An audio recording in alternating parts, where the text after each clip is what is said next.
GL.iNET, they've got all these routers. So these things come with their own operating system on them. But they also support OpenWRT. What is OpenWRT? Maybe you start there. OpenWRT and Yocto are like the de facto embedded router operating systems. OpenWRT is meant to be more hackable. You're supposed to be able to like get a board with OpenWRT on it, install whatever packages you want on it. There's a web page where you can list available packages, right? In the web front end of your router. You can add packages. Kind of cool, right? Cool. Install apps on your router. But Yocto, isn't there philosophy there that you're actually building an operating system with exactly what you want in it? And nothing else. You decide which packages you intend to use on your router, you name them, Yocto runs, builds you an operating system installed that has exactly those and nothing else. So it should be harder to hack. You can install other software on it. You don't install software on Yocto. So processors, generally there's like the x86, and they're all 64-bit now. Processors from like Intel and AMD. And then there's the ARM, which is the newer thing, which is what all the Apple phones use, nearly all the Android phones use, a lot of these routers use. And then there was MIPS, which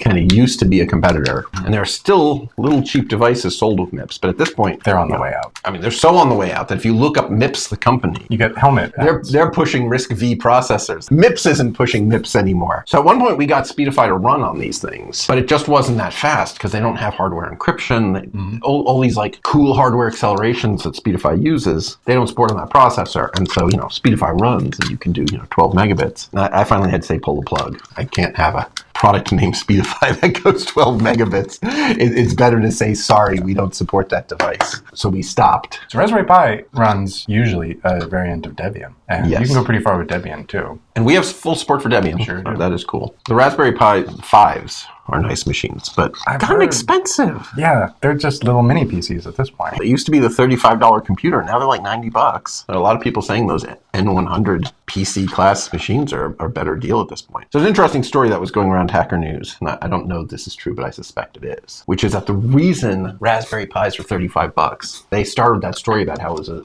computers for school children. And so Broadcom so loved the story that they agreed to sell chips to them at the exact cost it took to make the chip, with no money for overhead, no money for research and development, no money for the patent. Just pay for the cost of making the chips. And so that's why they were able to make such a powerful computer for $35. But then it became such a hit, starting in the schools and then spreading to the hobbyists and then spreading to startups. The companies that were, buying chips from Broadcom to make Linux boards couldn't compete anymore. Who would buy a $100 board when you could just get a Raspberry Pi for $35? And so companies started folding. And then Broadcom realized what they had done, that they were taking out their own customers. So these people who said they were helping education kind of are, but are doing all these other things. So they stopped, starting with the Raspberry Pi 5. There's no more giant discounts. And so they've risen to the proper price now, which is $90. Also memory. Well, now there's memory, and that's a new thing. But if all you're doing is Speedify, by the way, 1 gig is plenty.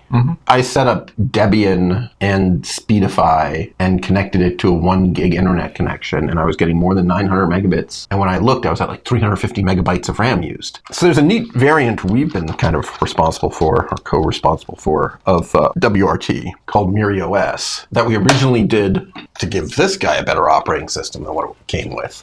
And I liked it so much that now you can get it on some of these other devices. So MIRI OS started as a board support package for the X510. Built it on top of OpenWRT because it's a strong foundation to build off of. But OpenWRT has a lot of warts. There's no, human interface design team there or like the marketing team to make sure that this is a friendly thing for people to like pick up and use. Yeah, so we ended up building a new dashboard page as the first page of the user interface. Brian Purdell, just last week, he wrote a neat program for going through and tuning its network settings. For sure. And he got it from one of these little devices from being able to do 440 megabits of UDP up to 880 megabits. Yeah, GL.iNET has, they have some neat devices. They've got all these routers, many of which are small, some of which are bigger, but they also have like the remote KVM stuff. It's a box that looks like a router, but it also has HDMI in and USB, and so you can plug it into your laptop, and your laptop thinks it's a monitor and a keyboard and mouse, and then you can remotely run some app that connects to this. And so without running any remote desktop software on your PC, Mac, Linux box, you just